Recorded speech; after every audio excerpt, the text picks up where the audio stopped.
Welcome back, everybody. Two Chaps, many cultures on this Monday of Christmas week, episode 116. Welcome to the show of Business of Culture and the Culture of Business. And today we'll talk about, in the holiday spirit, how do we properly give gifts? And should we be giving gifts? And if so, how and what? And do we wrap them? Do we not? Do we say something? Do we add a card? And all these other things to consider. Stay tuned.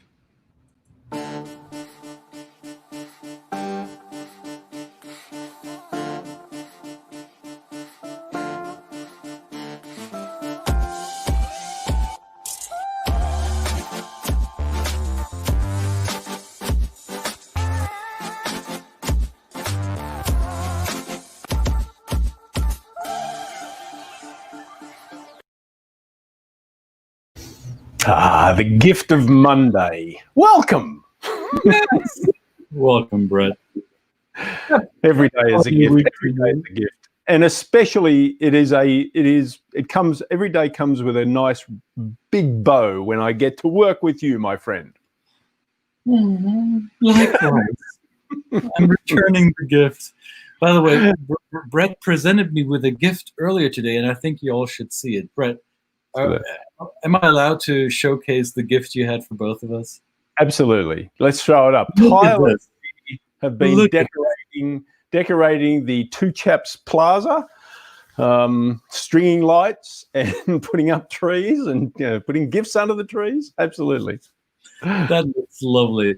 See, we're approaching this gift-giving episode from a fairly Western European Christian context, even though we're not in Europe and we're not streaming from Europe, but it's this, you know what I'm talking about, Western Europe, from this Eurocentric Christian perspective. The holiday season is upon us. It may not be holiday season for everyone around the world. However, for a lot of the people that are in our audience and a lot of the people that Brett and I work with these past couple of weeks and the weeks ahead are a holiday season of major importance and also connected to presenting each other with presents. So thanks for this present. Looks good. I like it. I like the way how you put it under the tree. That's very, very thoughtful. Yeah, well, I'm just trying to get into the holiday spirit. If it suits, if it's appropriate, of course. This has been fun. I just toiled away all weekend on this. Don't worry, but I mean, I do it through the goodness of my heart. All weekend. It's all weekend, right? It's all I've been doing all weekend. Wow. Yes, gift giving. Of course, we do. This is the holiday season in terms of a particular part of society around the world that sees Christmas as a season for giving gifts. Even our Jewish friends, Hanukkah is they get so many gifts. I mean, there's a gift for every day during this season. This is great, but right. So yeah, different cultures have different times of the year they celebrate holidays and gift giving, but it doesn't have to be restricted to just holiday times, right? You can give gifts and exchange gifts with your either your colleagues or your clients or the people, family, and any time of year. So let's start with this. What would be appropriate occasions to give each other gifts? So now, could we talk about Kwanzaa? Maybe we talk about there's a certain festival in Japan going on in the December. I forget what it was called, so forgive my ignorance. But so there are certain occasions that we would have in this time of year. But what other events, what other occasions would justify giving a gift, Brett? Well, if colleagues have got or customers have got birthdays, right? Is it appropriate that you do that? There are more solemn times where people lose loved ones, where it might be appropriate that you actually do show up with a gift to give somebody who's lost a close loved one. And that would obviously come through the protocol of the right thing to do in that situation. It could be a donation to a cause. that is brought up by that person in honor of their loved one. So there's celebrations. There's also somber occasions. So it can be a minefield. And then if you're a global professional and you're running an organization in a global setting, just being aware of these, or taking the time to research the cultural background of the people you're working with and interacting with, can sometimes, we're not doing it out of just trying to I don't know, what are we? We're not doing it just because we think it's a good thing to do to gain business, right? We should view this through the sense of these are even done inside these cultures as not ways to curry favor, but to just respect the culture of the people that you're working with. So yeah, the occasions can be wide and varied for sure. And it could also be, I remember, I grew up in a more Catholic context. In some societies, there's other reasons for gift giving. I remember when there's the name day, the patron saint's name day, there might be a present, or at some milestones in a person's adolescence or age maturing process, right? So there might be rituals, coming of age, mile markers that can be used as an occasion to present a gift, maybe a gift specifically tied to that event, right? So you wouldn't give like jewelry or any other material goods on a specific event, because that event requires it to be the gift needs to be tied to that occasion, right? So whatever that might be, we want to be cognizant of the context of the occasion, and familiarize ourselves with what would be appropriate as a gift, and is it might a gift even be viewed as inappropriate in certain contexts, right? Right, absolutely. So, I mean, we've got some checkpoints here, right? So you're right. That's exactly right. Is it appropriate to give the gift? Is it an important ritual or practice in a culture to give and receive gifts? Sometimes it's not. It's not it's not expected, but in other ways, it's actually really appropriate to do that. And so it's an integral part of business. It's an integral part of doing social networks and things like that. So you've got that to kind of just consider, right? I think your point, just to get back to your point about the names day in the Polish culture that I have now one foot in, that was surprising to me, because it was actually far more important than the birthday in that setting. Yes. Right? It is the day, right? It's a day that we celebrate the name of, and it is tied to the patron saint, and it has a religious background, but it is tied to even people that don't maybe practice the faith. Still like to celebrate their names day, right? The 21st birthday in Australia is a huge event. It's a party that's kind of like a coming out for the young person into society, right? Here, I've noticed in the US, 21st birthdays, yeah, they kind of come and they go, and it's not like nobody really puts a special emphasis on that, right? They are legal to consume certain adults. Well, they are, right? Yeah, that kind of is that stepping stone, but it's not in Australia. It's 18, so they've already been doing that for 3 years, technically. So they've legally for 3 years, and so absolutely, yeah. Then there's so since we're bringing this up, certain environments and not in others. I was reminded after moving away from Germany that the tradition. When children have their first day in school, when they enter elementary school on their first proper day in school, in Germany, it's a tradition to give the children a gift. And it's presented in a certain packaging. It looks like an elongated cone, and in that cone, there's all sorts of stuff. And you do this anywhere outside of Germany, people look at you like, what the heck's going on? So the context, the protocol matters, right? Names Day, as you said, in some cultures more important than the birthday. We talked about this earlier this month in the Alpine region during December. There is a names day of Saint Nicholas, whose hat is shown on our decoration here a little bit. So that's a name day that evolved into a gift-giving tradition beyond those with that same name. It evolved into something that is applicable to a wide variety of people in that culture, right? So mind the protocol, familiarize yourself with the traditions on the annual calendar, and do some studying. As you might remember us talking about, cultural intelligence begins with knowing. Well, it begins with your interest, with the drive, with your curiosity, and then the next step would be to accumulate the know-how around it. So what's happening? What may I be missing? What blind spots do I need to illuminate? Absolutely. What would be the next part? Policy. Well, then, of course, we have to make sure that we know the policy, right? We know that some countries that have laws are either the law of the land, and it could be related to taxation. Some gifts, some places when you give a gift or receive a gift, you have to state this. You have to.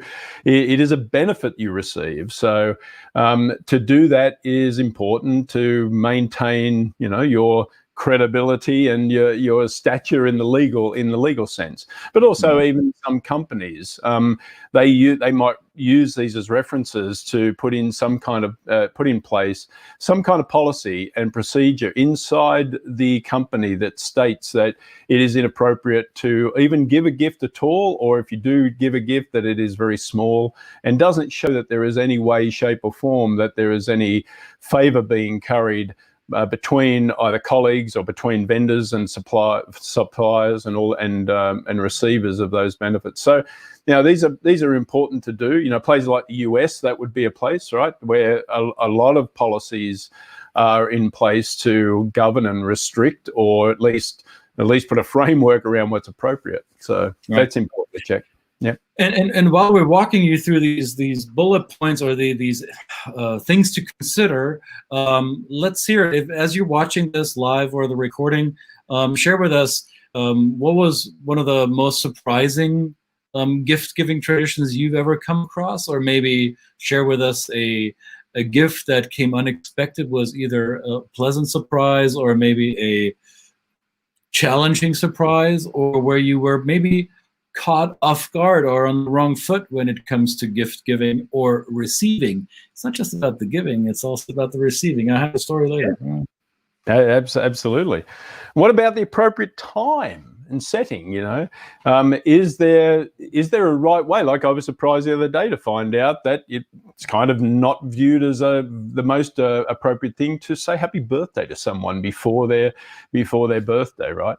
So that seems to have shown up a lot in the past few days, and I've said, yeah, that's kind of like me too. And I went, really? Yet we're trying to get ahead of ourselves, and in some cases, and think we're doing the right thing, but sometimes that's not the case at all. So the setting is appropriate. The time that you give the gift and the time that you receive the gift, it could be, again, getting back to the protocol. Is it necessarily to do it in the office, right? If you're giving it to a colleague or a client, is it, or should you do it outside of the office and things like that? So it is appropriate to, So setting, to me, that also includes who gives, right? Is it which person has the privilege or maybe even the obligation to give a gift for let's say a birthday? Do I expect to be receiving a gift from somebody that is a coworker? Do I expect to receive gifts from random friends or from friends at all? Or is it relatives? Or so who gives is I think part of the setting as well. I was surprised, and I caught myself also this year and in previous years receiving a gift from somebody that I did not expect that they would present me with a gift. It was a small gift, but regardless, the gesture was what mattered to me. And I recognized in me that I was almost reluctant to receive it. I said, you shouldn't be giving me some, I thought, this was my mind chat, right? I didn't expect you to give me anything. So you're doing it anyway. So I'm not really sure, is it okay for me to accept this? But if I don't accept it, I'm going to be insulting you. So, but what does this mean for me in the future? I need to now find out when is your day of honor. So I need to have something for you in return, because receiving implies to me reciprocity. So there's already this chain of events unfolding in my mind as I'm being presented this thing, right? Like, okay. Yeah. It caused a moment of discomfort combined with surprise, pleasant surprise, and gratitude that this person would think of me that way, even though I did not expect it at all. Yeah, no, that's right. So is the obligation to reciprocate? That's the big question. In places like China, that's what I loved about China. I mean, you love it and you kind of, it's frustrating, is that, you know, who catches up with who, right? There is that. And these are only small little, you know, offerings between people that do business together, but it is honoring that kind of give and take. It's the best way I've always seen it described is like a bank account. You know, you're depositing into that bank account, into that idea of a bank account, in order to kind of earn interest on that. But the interest comes in the reciprocation of not just business. It's not the expectation that this is that I'm giving you a gift, so therefore you need to honor me with the account or the order or whatever. But it is just between two people who are looking for some win-win benefit, and that win-win can be, even if you don't do business together, that win-win can be through the expression of the giving and receiving of gifts. So this is kind of like when you're giving these, clicked on the wrong one, the symbolism of these gifts, right? Consider, and this is always, what do we say? It's always great to have a cultural concierge, especially in business, in cultures where you really are not aware of the symbolism of some of these gifts.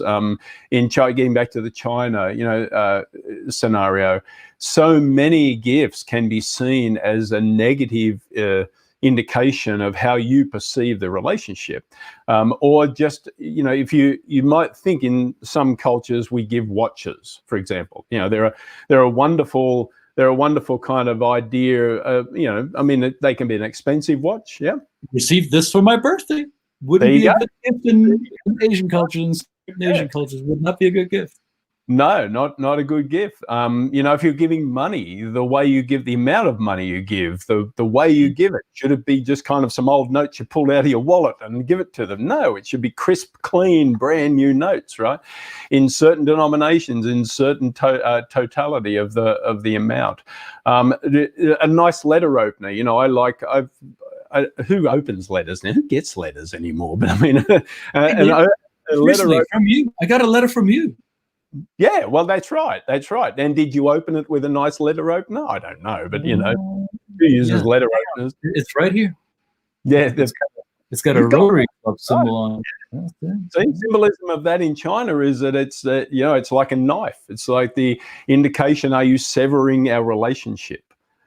So the symbolism of gifts is interesting to me. You know, just being cognizant of that, so that, you know, these are just simple things that, yes, I mean, your colleagues in these cultures might accept the fact that you might not understand, but they will notice even more if you take the time to get an appropriate gift that has the right symbolism about it. Well, and symbolism can also not just be the gift itself. It could be how you package it. Do you wrap it? What color of wrapping material are you using to wrap it? Are you using a specific folding technique? So gift giving in Japan and Korea are fraught with landmines if you don't do that right.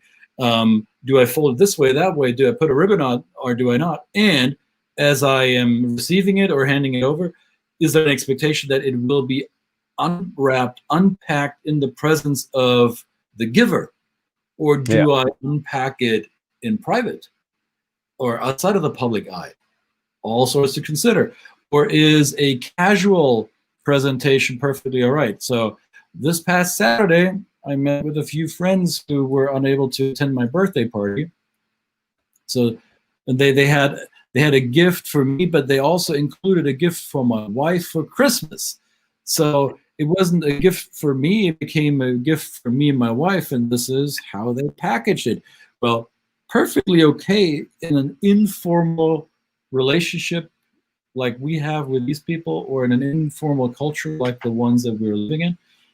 Would that be inappropriate packaging in other parts of the world? Doubtful. But Right. both sides knew this is okay, right? But if you're not 100% sure if this type of presentation, this type of symbolism will serve you or will actually constitute a gift that will be well received, if you're unsure about that, yes, a concierge or somebody who is an expert in that cultural context would help you quite a bit to avoid gaffes or gifting gaffes. Now, is that a beautiful illustration of gifting gaff? Don't do gifting gaffes. Say that 3 times fast. Gifting gaffes. So what about the actual process of giving a gift? Which hand do you give the gift with? All right. Oh. South Asian cultures, right? Maybe not the left hand, because just be cognizant of it's the same thing when people eat. They eat with the right hand. So this is, so these are, again, small innocuous things that we don't even think about in this day and age of the Western kind of mindset, where we're just kind of giving gifts and we're just handing it over to somebody, and it just depends on what side they're on.